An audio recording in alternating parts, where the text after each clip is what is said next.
I really wanted to talk about how CJ looks like a young Paul Giamatti on summer break. Dude, I look like if Paul Giamatti had fucking cancer. Can you imagine that being the beginning?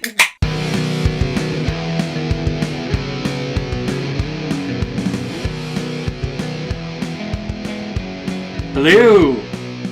Welcome to Misery Loves Movies. The movie today is going to be not Teenage Mutant Ninja Turtles, not Teenage Mutant Turtles 2 Secret of the Ooze. This is TMNT, Teenage Mutant Ninja Turtles. Are they blasting through time? Are they... What's the tagline? Is it Turtles in Time? I don't know. Is it Turtles in Time was a video game, right? Yeah, the Super Nintendo. No, I think it was both, which is one of the... Yeah, which is upsetting because... Didn't you get to fight dinosaurs in the video game? Dude. A Ninja Turtles movie where they travel through time. This was 93? 93. The movies concerning time travel I had seen, like, in my, 9 years old watching this, was Back to the Future and Bill and Ted. So my expectations for a time-traveling Ninja Turtles movie is they're going to fight Nazis and, like, dinosaurs, and I don't know, the possibilities are really endless. Who's the villain in this? You know who it is. Carl Asselmeyer, Carl C. Ray Asselmeyer. Just call me the Manta Ray. The Manta Ray. Trying to get Manta Ray to stick. We'll see how that goes. Well, I can tell you who it's not. It's not Shredder. It's not Krang. It's not Bebop. It's not Rocksteady. It's not Baxter Stockman. Mondo Gecko. It's not the Melty Pizza Monsters. I hate those things. But no, Chris, why don't you tell us who the main villain in this movie was? He's English. His name is Walker. And he's there selling guns to buy gold, silver, and silks, apparently. That's all we find out. He's a silk merchant. Yeah. Our villain is a silk merchant. And he has henchmen. Like, a group of henchmen that, have guns and... He's also an arms dealer. He looks like skinny meatloaf, I was saying, in my notes I have... Operatic with long flowing hair. In my notes I have Vigo the Carpathian. Yeah, he's got some Vigo. A frilly neck piece. And that hat that he has at the beginnings. And yeah. He writes with a quill. He's not an imposing villain. Birds. He does love birds though. He's kind of like Thanos was. It was in my palm? Huh? My hand is in my palm. I'm not saying that so people know what's going on. Because they can't see the door you're opening. Yeah. Well, they both love gloves. Fair enough. Yeah. It's kind of like Captain America Civil War, where you think back and you're like, man, what was the villain? I think it was a white guy. Baron Zemo. Baron Zemo. Everyone knows that. Baron Zemo. Baron Zemo. How does this movie start? Well, okay, who do we have here? We have Nicholas. Yeah. We're getting ahead of ourselves. The Manta Ray. CJ the Manta Ray. It's gonna stay. I'm Chris. I don't have a nickname yet. It starts with people on horseback fighting in the woods with, like, katanas, which are too short to be using on horseback, which kind of bugged me a little bit. I wanted to talk about that. That bothered me a lot, too. When you think about, like, the reach, like, how, like... It doesn't work. It just doesn't work. Because I think they're, like, 4 feet max, and how are they doing that at each other on horseback? Like, it doesn't look good. Yeah. You can't... I really don't think you can choreograph a horse sword fight. It cuts away from, like, whenever they actually show the sword going in. Like, I don't think they had spear money. I think they just didn't have Why do spear spears money. cost more? Dude, Yeah, dude. how much are spears? $10? They don't have it. That's the visual effects in this movie. It's just. I remember. Okay, I want to bring this up before we get too far into it. This is new to me. I've never seen this movie. The rest of you three have seen this prior. It had been a minute. Oh, this is your first time? Yeah. Oh, that's sad. We wouldn't have done it to you. I've seen Michael Bay Ninja Turtles, so They're better. They're better than this. that Really? first one's really bad. I disagree. I have not seen those yet. You think they're better than this one? Yeah. I actually do think that They have the Technodrome and Krang and Really? and Shredder. Oh yeah, like Rocksteady, Ninja Turtles Rocksteady 2 and Bebop look good. Out of the Shadows was probably the closest Ninja Turtles I wanted as a kid. Yeah. Where Secret of the Ooze is the Ninja Turtles movie I didn't mind as a kid. And Ninja Turtles 1 is the Ninja Turtles movie I want as an adult. Yeah. And this is should just be waffle stomped through a drain. Okay. This movie fucking sucks. Okay, so like You may April O'Neil. we may need to put him through it.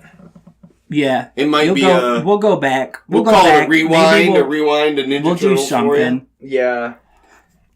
Okay, so April O'Neil shows up at their apartment. She's got No, a it's bunch not an of... apartment. It well, is. it's their sewer. It's So that's, like, their the place only- full of shit. It's yeah. like the best set they have in the movie. It's the only. It's the only continuity. set. Like, it's half the movie. The movie is... I would live in that set piece. Like, Okay, I think it's sweet. They don't show...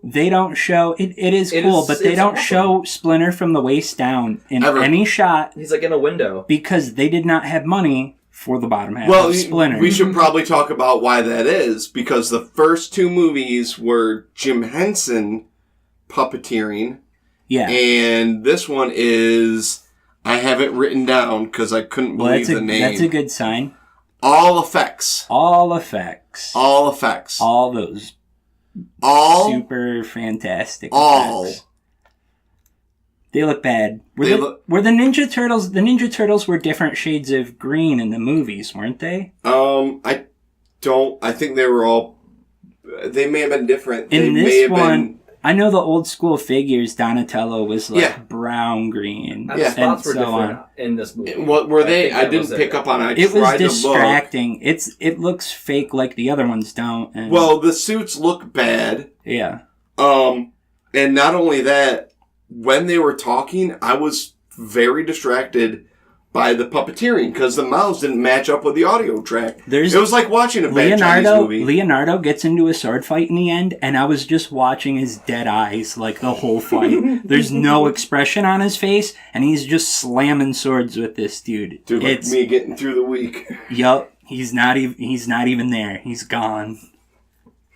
He's way gone. Day in, day out for Leo. Yup. Dude, he hates his job. another sword fight. He's got to take another life. Yeah, you ain't kidding. And why? And why? For no reason. Not in this movie. Dude, you look at the kill count for every Ninja Turtles. Mikey's maybe got one.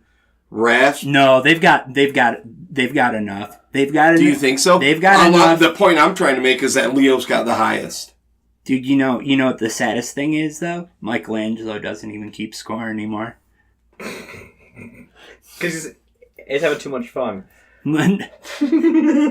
Hold on. You're saying Mikey has a taste for blood? No, I'm just saying he's so dead inside. Like, It doesn't even phase him anymore. All Yeah. the partying is because he wants to. he's just striking matches in the dark and putting them out on his thighs. he's way gone. Oh man, you might be right. You ever bludgeon a man to death with a pair of nunchucks? Like, that's taken a while. Every day? You're going to some dark places. Yeah, at least with a sword, it's quick, man. Okay. Yeah. Okay. So April shows up with bags of thrift store shit for the Ninja Turtles. Random gifts. And she's like, I got this garbage lantern for Master Splinter because he's a rat and he'll like that. Yeah, It's whatever. And she even said, like, I got this thing that, like, I don't know what it is, but, like, I got it for Splinter. And the Ninja Turtles are there. And Raph's pissed off about something. They touch this lantern and it switches them with... No, it was April 1st. Sure. The date, April 1st. April was the first one. Because this lamp... It's super interesting that, like, the Japanese guy in the past is wearing sort of a feminine, like, kimono. So that... And April's dressed, like, in jeans, a leather jacket, and a white shirt. Yeah. Because they were going to switch... It's pretty convenient. Outfits. Yeah. Well, it's just funny, and... Dude, it's bad, but it's like, what kind of underwear is that dude wearing? I mean, what do you think? The rest of the outfit is fine, you know? It works for a guy or a woman, but yeah, the underwear. Yeah? I don't know. What do you think's under there? Did we put like an ancient Japanese dude in a bra? Yeah. Maybe we did. And a thong. Dude, it's right up there. With our magic lantern. Yeah. And he doesn't know it's wrong. Because... It's the future, man. Yeah. You never know what could be accepted now. Yep. It's all strange to him. Or is it all okay? He wears a very feminine kimono most of the time, so it's all weird. So April switches places with that guy. And the Walkman. We have to talk about the Walkman. And when they switch...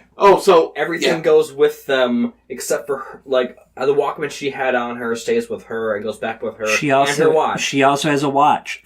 It doesn't come into play. I didn't notice that. Yep. Yes. She trades it to somebody at one point. He had his hair in a ponytail, and the ponytail went too. I didn't notice that. Yeah. This whole rules to this whole lamp is very loosey-goosey. Dude, I got more to say about it later. Dude, we'll pick Buck. We will pick back up on that. So the giant Japanese dude comes back in time, and he can conveniently speak English? Yeah, because they're trading with the fancy English thin meatloaf guy. He's like the prince, the samurai prince. Yeah, the samurai prince goes back in time, and it's his dad. He's like rebelling against his dad. Dude, I am trying to make sense of this. It never explains why. Dude, it never does. He's mad just to be mad. No, I think it's because him and the rebel, like the woman, are like lovers and they're different families. They like mention it once. There's some like forbidden union thing going on with his like family and another family or some shit. Right. It's like barely, his father's the king, but he has a romantic relationship with the lady who's the leader of the rebellion. Yeah, exactly. So the prince is in love with the leader of the rebellion. It doesn't really matter. In the end, it doesn't. April's in the past, he's in the future, and the Ninja Turtles are like, so we have to use this there's no lead up to it. They're just like, so we gotta time travel to save her, right, Splinter? And he's like, exactly. Dude, he pinpointed exactly what was going on almost immediately. Yeah. He was like, boom, this is a time lamp. They swap places through time. Yeah. We need to send the Ninja Turtles through time. Mm-hmm. This all happened in like one scene. Like Splinter was boom, boom, boom. Dude, why not have Splinter say no? Like, why not? Dude, why just be like, this is magic, we can't, yada yada, and the turtles go anyway, just so that there's like some tension.